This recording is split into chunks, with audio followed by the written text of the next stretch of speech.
Le sujet de ce livre, c'est le regard. Le regard, c'est-à-dire le sens de la vue et la façon dont, par ce sens, on connaît, éprouve et vit notre réalité.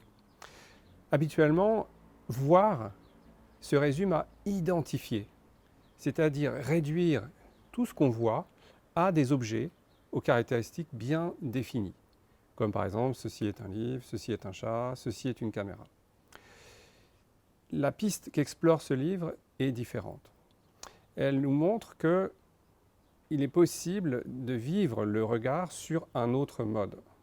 Donc c'est un autre mode du voir qui est, pour être qualifié d'épiphanie ou de petit miracle. Dans le livre, le terme que j'utilise, c'est celui de percée, c'est-à-dire que la trame des habitudes est percée. Et à ce moment-là, on va vivre notre regard et la réalité de façon fraîche, ouverte, complètement neuve, comme si on voyait la première fois, et en même temps l'impression de quelque chose de complètement intemporel. Alors, ça, c'est quelque chose que tout le monde peut vivre. Dans le livre, je relate parfois mes propres expériences, non pas parce qu'elles seraient particulièrement extraordinaires, mais simplement pour inviter chacun à faire de même. Le livre ouvre sur une de ces percées. Fin septembre, en début de soirée, je rentre chez moi, l'esprit occupé par ma journée de travail, c'est perdu dans mes pensées que je passe au supermarché faire les courses pour le dîner. En sortant, je lève les yeux et mon bavardage intérieur est stoppé net. Le soleil se couche pile dans l'axe de la rue. Les immeubles, muets en or pur, tracent une voie directe vers l'astre. Sa splendeur, soudain si proche, rayonne de l'œil jusqu'au cœur. Tout est transfiguré, cela n'a tenu qu'à un regard. Alors, nous vivons tous des expériences comme ça, et on pourrait dire même souvent, simplement, peut-être qu'on les oublie, parce qu'on ne leur donne pas de sens, parce qu'on considère que c'était voilà, une sorte de moment qui nous a un peu distrait de la normalité, et c'est tout.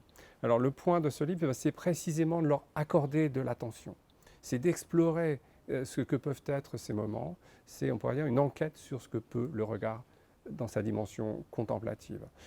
C'est un livre qui est écrit à la première personne, comme dans l'extrait que je viens de lire, avec vraiment l'idée d'inciter chacun, chacune à lui-même, elle-même, explorer son expérience vécue à la première personne, à la deuxième personne, parce que précisément le livre offre des méditations, des introspections, mais aussi des images d'artistes contemporains, des poésies qui permettent d'éprouver tout de suite ce type d'expérience. Et puis, c'est écrit à la troisième personne, il y a une réflexion au sens plein et premier du terme, une réflexion qui passe par la philosophie occidentale, avec des auteurs comme Aristote ou Wittgenstein, et qui laisse aussi une large place à la philosophie du bouddhisme, en particulier son épistémologie, c'est-à-dire sa science de la connaissance elle-même, et qui offre une piste très intéressante pour comprendre toute la portée de ces expériences, toute la portée de ces percées. Et c'est un livre voilà, qui est destiné à toutes sortes de personnes.